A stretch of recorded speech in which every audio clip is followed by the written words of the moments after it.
Wertek bro, wertek malah bro. Jadi orang kan.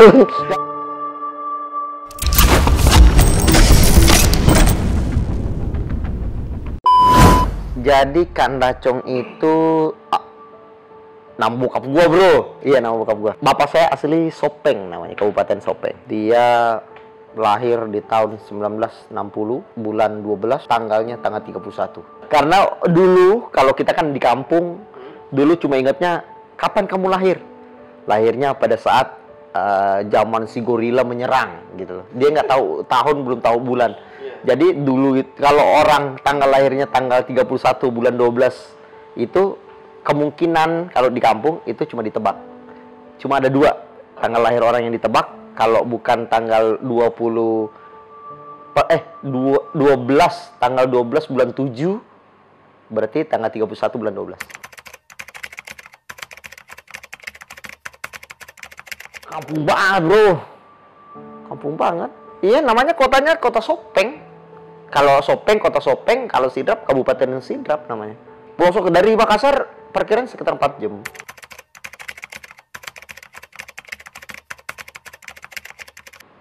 Saya di Jakarta itu 1990 mas. Usia -2.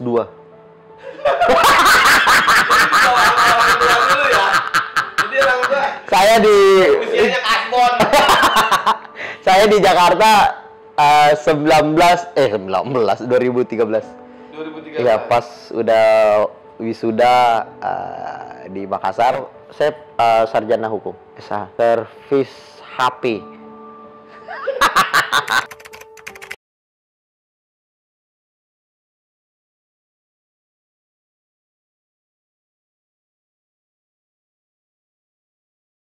Khususnya bapak saya kalau bahasa orang pegawainya itu eselon 2. Jadi eselon 2. Jadi PNS ya. PNS. Jadi salah satu pejabat tinggi lah kalau di kampung. Ceritanya 2013 saya lulus kuliah, saya memutuskan kalau saya sudah tidak mau lagi dibiayai oleh orang tua. Ya, jadi saya merantau datang ke Jakarta lah. Karena kebetulan ada kakak saya di Jakarta. Oh, udah duluan. Iya, udah duluan kakak saya kan memang ya namanya kakak ya duluan lah bro, masa di belakang kakak. Oh iya, kakak belakangnya bim-bim. Iya. Jadi kakak saya duluan di Jakarta, saya ke Jakarta ngikut sama kakak dan disuruh kerja sama kakak. Cuma waktu itu kakak mau masukin saya di salah satu perusahaan yang besar, cuma karena masih belum rezeki jadi belum ada panggilan. Jadi lamarannya belum ada panggilan. Iya, belum ada panggilan. Ya saya berinisiatif, saya bilang sama kakak saya, udahlah, kalau laki-laki mah gampang, namanya juga mau kerja mah gampang kerja. Jadi saya pergi ke salah satu perusahaan, inisialnya itu GPA ya, perusahaan itu GPA namanya, bisa disebut lah namanya, Gita Putra Abadi lah, PT perusahaan Gita Putra Abadi. Jadi dulu itu saya 2013 kurir harian, serius. Pertama kali kerja di Jakarta saya kurir buah-buahan. Dari Arko Mangga 2, itu di kantornya itu GPA, saya kirim ke Soekarno-Hatta. Jadi setiap hari itu gaji saya itu nggak ada gaji bulanan, saya cuma digajinya per rit, dikasihnya 70.000 per rit. Tahun 2013. Bawa mobil? Mobil dari mana? Ya enggak, maksudnya kurir bawa mobil. Kurir motor, saya pakai Honda Beat. Waktu itu saya cicil. Jadi terakhir saya minta duit sama orang tua itu 2013, sampai bapak saya nangis.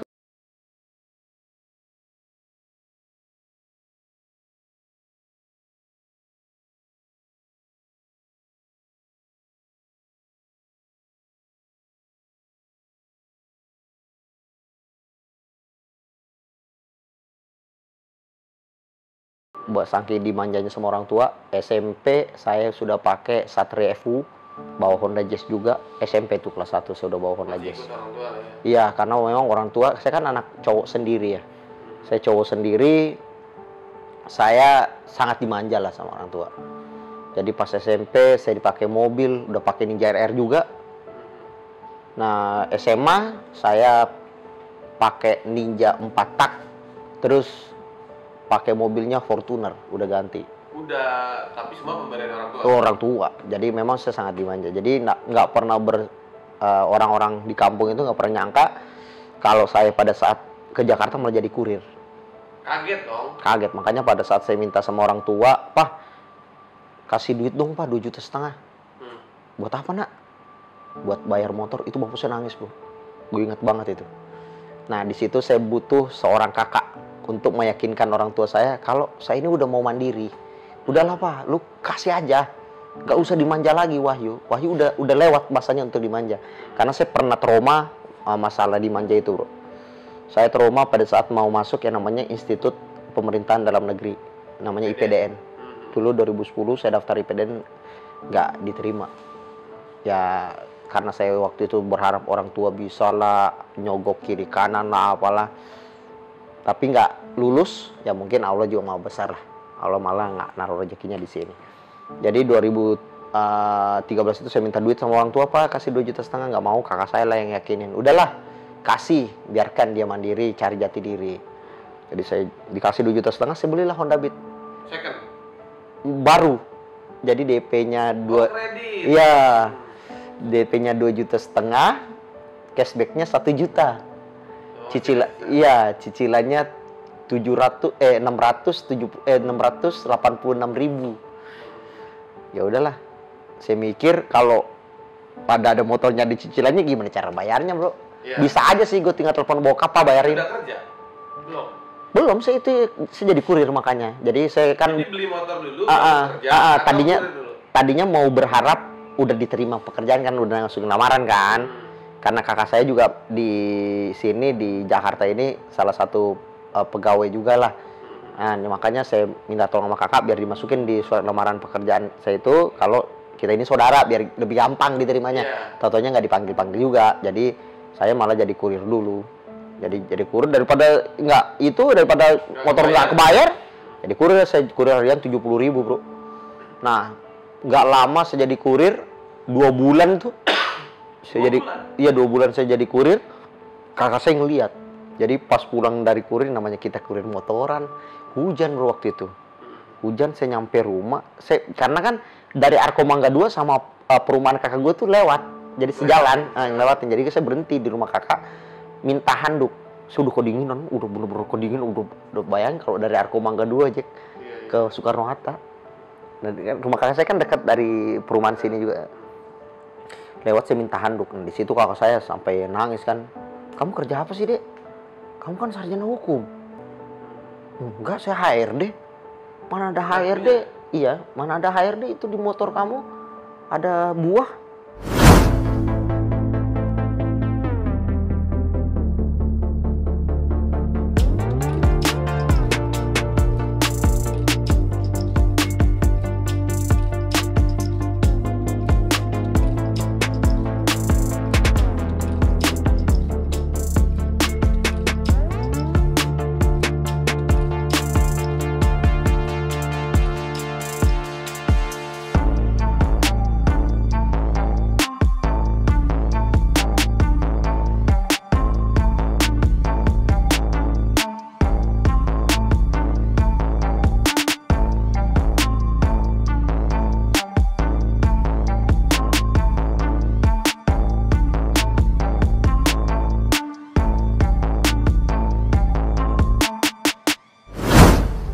Iya keranjang, emang dari kemarin-kemarin banyak orang yang ngomong kalau kamu itu jadi kurir. Cuma karena kamu bohongin kita, bilangnya HRD, makanya dibiarin aja. Tapi sekarang mau udah pasti kamu kurir. Di situ saya diomelin sama kakak saya. Nah di situ kakak saya ngancem, kalau lu nggak berhenti jadi kurir, saya akan bilangin bapak. Karena kan pas diomelin, karena kan bapak bilang ya kamu harus, ya mungkin ya kalau saya sih nggak ada masalah bro, mau kurir mau apa ya namanya kerja ya kerja aja lah. Itu juga lumayan kan 70.000. Kalau gue bisa ambil 2 rit, 140.000. Iya kan? Ya, gue memang hobi motor dari dulu. Udahlah gue bolak-balik. Tapi kakak saya nggak mau, udahlah. Saya diberhentiin jadi kurir. Tahu-taunya saya masuk di perusahaan asing yang singkatannya itu inisialnya UIC. Di UIC itu saya jadinya operasional yang dorong-dorong barang tuh bro. Lo tahu biasa yang di bandara, bukan kurir ya, porter. Nah, porter, kalau porter di bandara itu ada porter yang ngambilin barang orang, kalau saya porternya di kargo. Jadi yang biasa ngangkat barang. Jadi outsourcing. Outsourcing. Ya, waktu itu 2006 13 juga jadi outsourcing sampai 2014 bulan 2 saya baru diterima jadi bukan karyawan juga, tetap aja kontrak juga. Cuma kontraknya itu gaji gue waktu itu pertama banget 1.200.000 satu bulan di perusahaan itu. Ya orang saya jadi jadi operasional. Cuma memang alhamdulillah karena kalau gue kerja kalau gue kerja di tempat kerja gue apapun itu pasti saya serius kerja.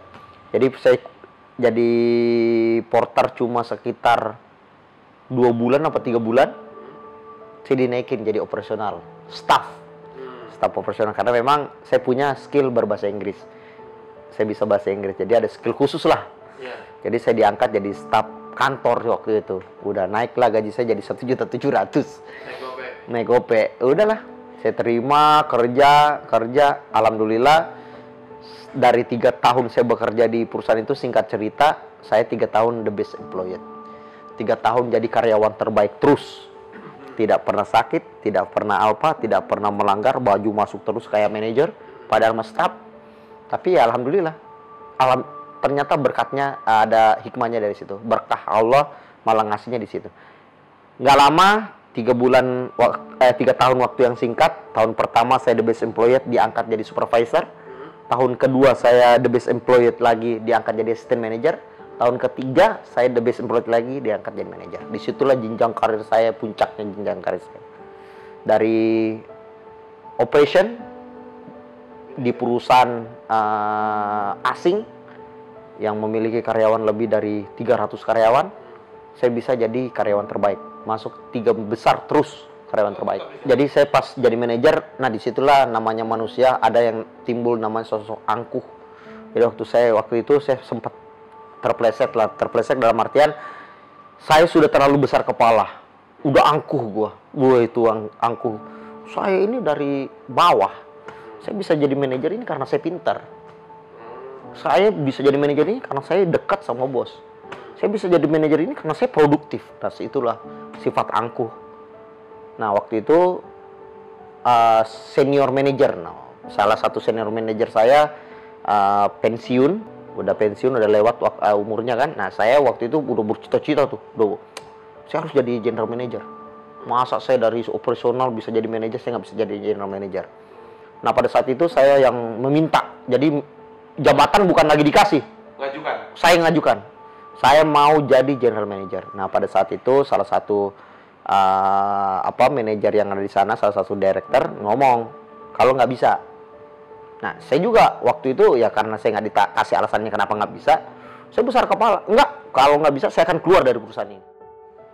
Awalnya memang saya mau buat komunitas. Tapi saya berpikir lagi komunitas itu sempit. Semenjak kelas 4 SD, jadi dimana